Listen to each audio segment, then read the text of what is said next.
नमस्कार दोस्तों, मेरा नाम है राहुल यादव और आप सभी का स्वागत है इन्वेस्ट राइट की एक नई वीडियो में। आशा करता हूँ आप सभी लोग कुशल मंगल होंगे। दोस्तों, आज की वीडियो का जो टॉपिक है वो बेस्ट स्मॉल कैप हमें चूज़ करना है 2025 के लिए। तो आज की वीडियो में आज का जो टॉपिक मैंने रखा है वही रखा है कि अगर हमें 2025 के निवेश के लिए एक अच्छा स्मॉल कैप फंड चूज़ करना है तो कैसे हम चूज़ करेंगे, क्योंकि स्मॉल कैप में काफ़ी सारे फंड्स हमें देखने को मिलते हैं। तो काफ़ी सारे फंड्स के बारे में हम लोग बात करेंगे ताकि एक सही डिसीजन हम अपने लिए ले पाएँ कि 2025 के लिए कौन सा स्मॉल कैप फंड हमारे लिए बेहतर हो सकता है। तो वीडियो है आपके लिए बहुत ही ज़्यादा इन्फॉर्मेटिव, बहुत ही ध्यान से देखिएगा और समझिएगा, क्योंकि यह एक चीज़ मैं आप सभी को समझाऊंगा बिल्कुल सिंपल भाषा में। आइए स्टार्ट करते हैं। देखिए, टॉपिक है बेस्ट स्मॉल कैप 2025। सबसे पहले कुछ पॉइंट्स हैं जिन पर हम लोग थोड़ा सा डिस्कशन करेंगे। देखिए, इसमें किसको निवेश करना चाहिए? इसमें उसी को निवेश करना चाहिए जो एक थोड़ा सा रिस्क ले सकते हैं मार्केट का और थोड़ा सा लंबे समय के लिए निवेश कर रहे हैं।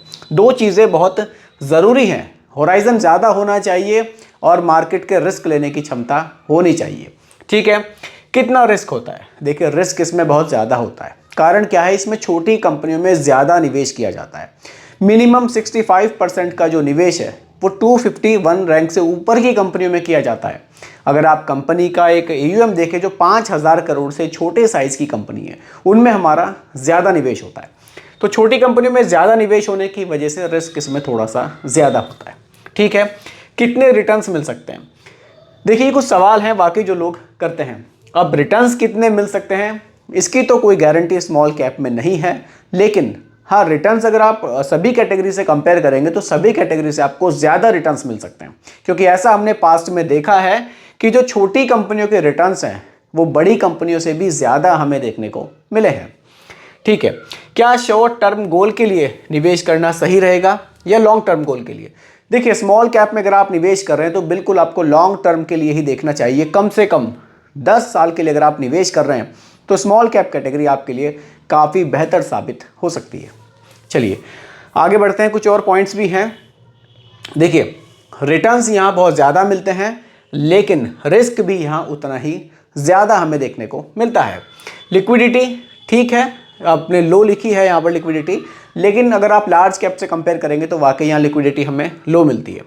वोलेटिलिटी काफ़ी ज़्यादा है क्योंकि रिस्क इसमें काफ़ी ज़्यादा हमें देखने को मिलता है। चलिए देखिए, कुछ गलतियां हैं जिनसे हमें बचना चाहिए। इग्नोरिंग रिस्क एपेटाइट, अपने रिस्क को हमें नहीं भूलना चाहिए। सभी की रिस्क लेने की क्षमता अलग है। केवल स्मॉल कैप के रिटर्न्स देखकर ऐसा नहीं है कि मेरी रिस्क लेने की क्षमता मान लीजिए कम है, लेकिन मैंने देखा स्मॉल कैप में रिटर्न्स अच्छे हैं तो मैंने पैसा वहाँ ज़्यादा निवेश कर दिया। देखिए, अगर मार्केट में करेक्शंस आएंगे तो स्मॉल कैप में गिरावट भी सबसे ज़्यादा आएगी। उस गिरावट को झेलने की क्षमता आपके अंदर होनी चाहिए। आपके रिस्क टॉलरेंस की यहाँ बहुत मैटर करेगी, वो बहुत बढ़िया आपकी होनी चाहिए, तभी आप स्मॉल कैप में निवेश करें। लैक ऑफ डाइवर्सिफिकेशन, देखिए डाइवर्सिफिकेशन का हमें ज़रूर ध्यान रखना है जब भी हम म्यूचुअल फंड में पैसा निवेश कर रहे हैं। ऐसा नहीं होना चाहिए कि स्मॉल कैप में ही एक तरफा निवेश हम करते जा रहे हैं और हम लार्ज कैप मिड कैप को भूल ही गए हैं। इन सब चीज़ों का थोड़ा सा हम ध्यान रखेंगे। Invested all the money only in small cap, इसी पर मैं बात कर रहा था।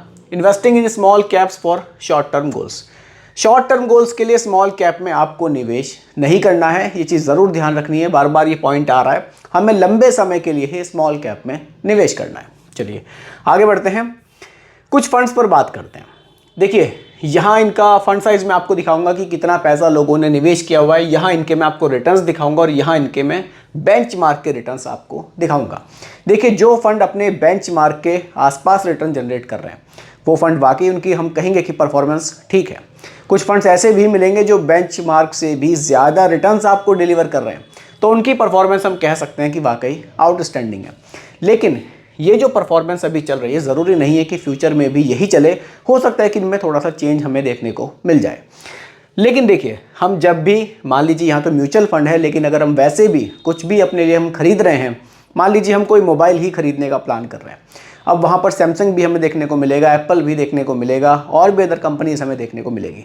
तो डिसीजन हम कैसे लेते हैं? डिसीजन हम यही लेते हैं, मतलब इस तरह से लेते हैं कि हाँ, सैमसंग के मोबाइल फ़ोन की हम परफॉर्मेंस देखते हैं कि यार बहुत अच्छी रही है, हमने काफ़ी फ़ोन देखे हैं, बढ़िया चलते हैं। इसी तरह से हम एप्पल के फ़ोन भी देखते हैं।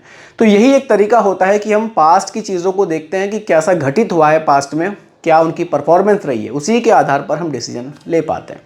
ठीक है, देखिए अगर यहाँ हम, ये तो 1 साल के रिटर्न्स है, लेकिन अगर थोड़ा सा लंबा ट्रैक रिकॉर्ड हम देखना चाहें, देखिए कम से कम 5 साल के रिटर्न्स अगर हम देखें, देखिए ये बेंचमार्क के रिटर्न्स हैं और ये फंड के रिटर्न्स हैं। तो शुरू के जो 2 फंड्स हैं, आदित्य बिरला सन लाइफ और एक्सिस स्मॉल कैप, इन्होंने अपने बेंचमार्क से काफ़ी कम रिटर्न्स जनरेट किए हैं। अगर बेंचमार्क से ज़्यादा रिटर्न्स जनरेट करने वाले फंड्स की मैं बात करूं, यहाँ बेंचमार्क के रिटर्न्स 30.95 हैं और यहाँ 39 हमें मिले हैं। किस में मिले हैं? Bank of India small cap में। यहाँ रिटर्न्स काफ़ी शानदार मिले हैं। इसके अलावा बेंचमार्क को जो बीट किया है वो कैनरा रोबेको स्मॉल कैप ने किया है। उसके अलावा बेंचमार्क को बीट करने वाले में एक फंड आ जाएगा हमारा डीएसपी स्मॉल कैप, उसके बाद आ जाएगा हमारा एडलवेस स्मॉल कैप, उसके बाद हमारा लगभग बेंचमार्क के नज़दीक है जो, वो आ जाएगा हमारा फ्रैंकलिन इंडिया। इसके बाद अगर हम बात करें, एक फंड हमारा ये आ जाएगा एचडीएफसी स्मॉल कैप और आ जाएगा हमारा एचएसबीसी स्मॉल कैप, उसके अलावा आईसीआईसीआई प्रूडेंशियल का स्मॉल कैप और एक फंड आ जाएगा दोस्तों इन्वेस्को इंडिया स्मॉल कैप। ये वो फंड्स हैं जिन्होंने अपने बेंचमार्क से ज़्यादा रिटर्न्स हमें बनाकर दिए हैं। कितने साल में? पिछले 5 साल में। अगर हम 10 साल की परफॉर्मेंस की बात करें, यहाँ जो बेंचमार्क के रिटर्न्स हैं वो ब्लू वाली में हैं, आप देख सकते हैं 15.82 है और यहाँ आदित्य बिरला सन लाइफ ने 16.56% के दिए हैं। 5 साल में बेंचमार्क को बीट नहीं किया था, लेकिन 10 साल में बेंचमार्क से ज़्यादा रिटर्न्स बनाकर दिए हैं। वहीं अगला जो फंड है एक्सिस स्मॉल कैप है, इसने भी बेंचमार्क से ज़्यादा रिटर्न्स 10 सालों में बनाकर दिए हैं। ठीक इसी तरह से एक फंड ये आ जाएगा 10 साल में डीएसपी स्मॉल कैप। इसके अलावा एक फंड हमें मिल जाएगा फ्रैंकलिन इंडिया, एक फंड हमें मिल रहा है एचडीएफसी स्मॉल कैप और एक फंड हमें मिल रहा है एचएसबीसी स्मॉल कैप। इन सभी फंड्स ने पिछले 10 साल में अपने बेंचमार्क से ज़्यादा रिटर्न्स जनरेट किए हैं। और फंड्स पर भी बात करते हैं, भी कुछ फंड्स और बाकी हैं। देखिए यहाँ इनका AUM है, कुछ फंड्स के AUM अभी बहुत छोटे आपको दिखाई देंगे क्योंकि वो बहुत पुराने फंड्स नहीं हैं। देखिए जैसे कि महिंद्रा मनुलाइफ स्मॉल कैप है, इसको तो अभी 3 साल भी नहीं हुए हैं, ये और भी नया फंड है। ठीक है, हम बात करेंगे मिनिमम 5 ईयर्स की परफॉर्मेंस की। चलिए 5 साल के रिटर्न्स पर बात करते हैं। देखिए पिछले 5 साल में जो बेंचमार्क को बीट किया है वो कोटक स्मॉल कैप ने किया है। 5 साल के जो रिटर्न्स थे बेंचमार्क के वो 30.95 थे और यहाँ 32.97% के हमें देखने को मिले हैं। और साथ ही साथ 10 साल में भी इसने अपने बेंचमार्क से ज़्यादा रिटर्न्स दिए हैं। अगर हम 5 साल का भी छोड़ दें, क्योंकि हम निवेश कम से कम 10 साल के लिए स्मॉल कैप में कर रहे हैं, अगर हम 10 साल की परफॉर्मेंस की ही बात करें तो एक फंड निकल कर आएगा दोस्तों Nippon India small cap. Benchmark के रिटर्न्स 16.70 है और इस फंड के रिटर्न्स 23.72% के हमें देखने को मिले हैं। तो बेंचमार्क से काफ़ी ज़्यादा रिटर्न्स इस फंड ने बनाए हैं। अगले फंड की बात करूं, अगला फंड क्वांट स्मॉल कैप है। 21.79% के रिटर्न्स पिछले 10 साल में हमें देखने को मिले हैं। और साथ ही साथ एक फंड हमें SBI स्मॉल कैप भी देखने को मिलता है। 23.48% के रिटर्न्स यहाँ से भी हमें देखने को मिलते हैं। इसके अलावा दोस्तों सुंदरम स्मॉल कैप है, इसके भी रिटर्न्स पिछले 10 साल में 16.91 है, बेंचमार्क से ज़्यादा रिटर्न्स जनरेट हुए हैं। और एक फंड आ जाएगा दोस्तों यूनियन स्मॉल कैप, इसके रिटर्न्स हमें 17.11% के देखने को मिले हैं। तो यहाँ पे एक आइडिया लगा सकते हैं कि रिटर्न्स किन म्यूचुअल फंड्स ने अपने बेंचमार्क से ज़्यादा बनाए हैं पिछले 10 सालों में। फंड्स बहुत सारे हैं, लेकिन अगर आप एक आइडिया लेना चाहें कि किन की परफॉर्मेंस अच्छी है, तो पिछले 10 साल में जिन्होंने अपने बेंचमार्क से बेटर रिटर्न्स दिए हैं, इनसे आप एक आइडिया लगा सकते हैं और इन फंड्स को आप चेक कर सकते हैं। आगे बढ़ते हैं। अब आप PE रेशियो भी देख सकते हैं, प्राइस टू अर्निंग रेशियो। देखिए एक्सिस स्मॉल कैप को देख सकते हैं, बंधन स्मॉल कैप को देख सकते हैं, यहाँ 37 है। बंधन स्मॉल कैप का तो थोड़ा सा अभी हमें कम देखने को मिल रहा है। तो यहाँ PE रेशियो का भी चार्ट आपके सामने है, इसको भी आप देख सकते हैं।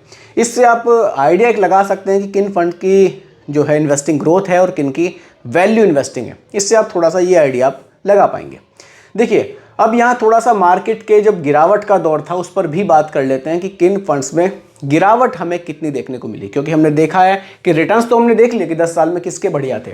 गिरावट के टाइम में देखिए यहाँ बेंचमार्क देखेंगे आप कितना गिरा है, 45% गिरा है। एक्सिस स्मॉल कैप 11% गिरा था। इसी तरह से अगर आप थोड़ा सा लंबा ट्रैक रिकॉर्ड देखना चाहें तो वो भी आप देख सकते हैं, पिछले 10 साल का भी आप देख सकते हैं। देखिए यहाँ जो आप देखेंगे ये 20 का आप देख रहे हैं 2020 में कितनी गिरावट आई थी। देखिए अगर आप गिरावट देखेंगे बेंचमार्क से जो ज़्यादा गिरे थे तो वो आपके सामने आ जाएंगे। देखिए एक फंड ये आ जाएगा क्वांट स्मॉल कैप, बेंचमार्क से ज़्यादा गिरावट हमें इस म्यूचुअल फंड में देखने को मिली थी। देखिए वही मैंने आपको बताया था कि जब स्मॉल कैप के रिटर्न्स तो हमें देखने को मिलते हैं बढ़िया, लेकिन जब गिरावट आती है वो भी बहुत ज़बरदस्त आती है।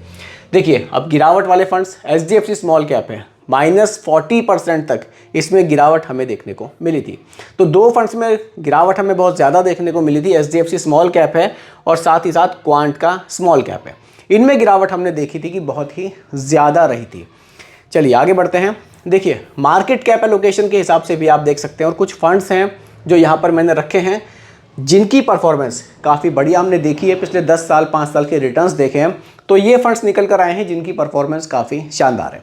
देखिए बाकी के फंड्स भी ऐसा नहीं है कि ख़राब हैं, लेकिन अब कुछ ना कुछ तो हमें यहाँ पर एक अपना छांटने के लिए कुछ ना कुछ तो यहाँ पर रखना पड़ेगा कि हाँ इनकी परफॉर्मेंस अप है या इनकी डाउन है। हालांकि फ्यूचर में ये चार्ट भी चेंज हो सकता है, इनकी परफॉर्मेंस भी अप डाउन हो सकती है।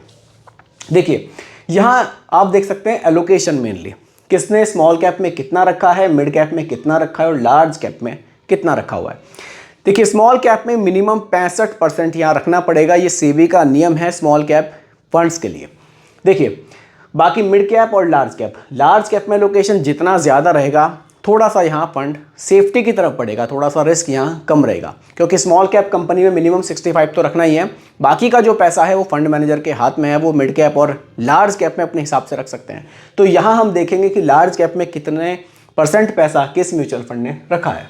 देखिए निपॉन इंडिया स्मॉल कैप, चलिए सबसे पहले बात कर लेते हैं कि स्मॉल कैप में ज़्यादा किसने रखा है। स्मॉल कैप में सबसे ज़्यादा अगर आप देखेंगे तो SBI स्मॉल कैप है, 87.87% पैसा स्मॉल कैप में रखा है। अगर आप सेकंड पे देखें तो टाटा स्मॉल कैप ने भी बहुत ज़्यादा पैसा यहाँ स्मॉल कैप कैटेगरीज में रखा है। बाकी इसके बाद अगर आप देखेंगे तो आपको देखने को मिलता है 73% कोटक स्मॉल कैप ने रखा है और निपॉन इंडिया ने 70% रखा है। तो यहाँ स्मॉल कैप में एलोकेशन इन फंड्स के काफ़ी ज़्यादा हैं। बाकी अगर आप देखें कि लार्ज कैप में सबसे ज़्यादा किसने रखा है तो वो रखा है क्वांट स्मॉल कैप ने। थोड़ा सा बैलेंस बनाने की कोशिश यहाँ क्वांट स्मॉल कैप द्वारा हमें देखने को मिलती है, क्योंकि स्मॉल कैप में 66.86 है और लार्ज कैप में यहाँ 22% का निवेश किया गया है। तो लार्ज कैप में काफ़ी बढ़िया एलोकेशन हमें यहाँ क्वांट की तरफ से देखने को मिलता है।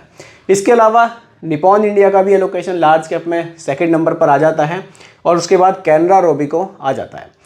तो आप देख सकते हैं इस तरह से आपको डिसीजन लेने में थोड़ी सी एक हेल्प मिलेगी किसने स्मॉल कैप में ज़्यादा रखा है और किसने लार्ज कैप में एलोकेशन बढ़ाने की कोशिश की है। लार्ज कैप का मतलब है टॉप 100 कंपनीज में आपका निवेश। थोड़ा सा स्टेबिलिटी लाने के लिए यहाँ लार्ज कैप को अपने पोर्टफोलियो में शामिल किया जाता है। तो यहाँ स्मॉल कैप जो कैटेगरी है इसमें भी लार्ज कैप का एलोकेशन हमें ठीक ठाक देखने को मिल रहा है अगर आप क्वांट स्मॉल कैप की बात करें। तो इस तरह से भी आपको डिसीजन लेने में आसानी रहेगी और आप 2025 के लिए अगर एक स्मॉल कैप फंड चूज़ करना चाह रहे थे तो यहाँ से आपको काफ़ी हेल्प मिलेगी। यहाँ आप एलोकेशन देख सकते हैं, साथ ही साथ मैंने रिटर्न्स आपको दिखाए, वहाँ से भी आप आइडिया ले सकते हैं कि किस फंड की परफॉर्मेंस कैसी चल रही है। तो दोस्तों यही आज की वीडियो का टॉपिक था कि अगर हम 2025 के लिए अपना स्मॉल कैप फंड चूज़ करना चाहें तो किस फंड में हमें निवेश करना चाहिए। उम्मीद करता हूं कि टॉपिक आपको पूरी तरह से क्लियर हुआ होगा। फिर भी कोई कन्फ्यूज़न हो आप मुझे कमेंट कीजिएगा, रिप्लाई मैं आपको ज़रूर करूंगा। बाकी रिकमेंडेशन नहीं है, केवल एजुकेशनल पर्पस वीडियो आप लोगों के लिए बनाई गई है। वीडियो कैसी लगी कमेंट में ज़रूर बताइएगा, पसंद आई हो तो लाइक शेयर भी कीजिएगा और मेरे चैनल पर अगर आप नए हैं इसको भी सब्सक्राइब आप ज़रूर कीजिएगा। धन्यवाद।